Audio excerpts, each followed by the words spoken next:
Ito yung masarap pares sa kape. Kadalasang bumibili ay age range to 30 and up. Iwan ko lang kung may Gen Z pang nakakakilala nito. Ang pangalan nito dito sa amin ay Francis. Ano naman po sa inyo? How? It's bread. Hello guys, so bali gagawa tayo ng Francis guys. So sa palanggana natin guys is meron na tayong 500 grams ng brown sugar. Tapos maglagay tayo ng 37 grams ng asin, 30 grams ng yeast, isang kutsara ng bread improver, kalahating lata ng gatas guys or 185 ml. Tapos dalawang latang tubig. So habang nagpapatunaw tayo ng mga ingredients natin dyan guys, so bali naghihiwa na ako ng sibuyas. So maglagay din tayong sibuyas guys. Bali 25 grams ng sibuyas. So ito guys, lard 100 grams. Margarine, bali 70 grams lang. Tapos durugin natin to. Maglagay tayo ng 1.8 kilos ng first class. 700 grams ng third class. Bali 1.8 kilos ng first class, tapos 700 grams ng third class. Yan, haluin lang natin guys.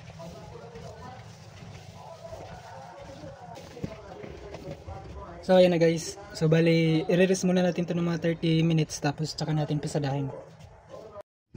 So after nga ng mga 30 minutes na resting guys, yan pwede na nating ipadaan sa roller, ipapasada. So bali dyan guys, dapat talagang doble ingat tayo sa paggamit ng roller kasi minsan may naiipit dyan guys. So kapag once na malakas yung roller nyo, lalo na yung motor, talagang baka buong kamay nyo mahablot dyan, maipit. So dapat doble ingat tayo dyan guys.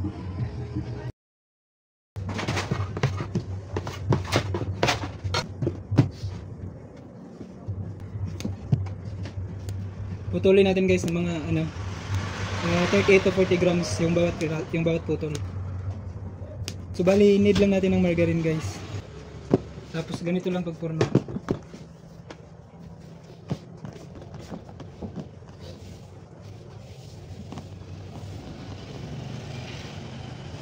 Tapos lagyan natin ng margarine sa gitna.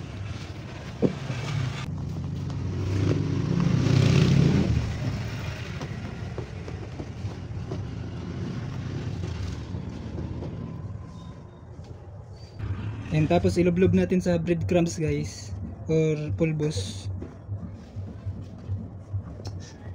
Tapos ilagay natin sa plancha.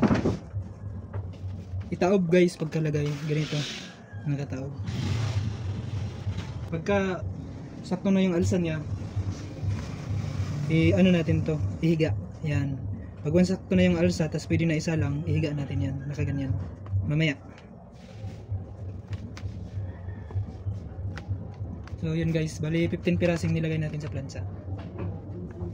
So ayan na guys, after 2 hours ng ating pagpapaalsa, so yung Francis natin is pwede na natin yung baliktarin, pwede na nating ihiga para kasi nagpapainit na tayo ng oven dyan guys So matapos natin yung ihiga lahat, bali ilang plancha yan, mga 6 yata, 6 plates yan.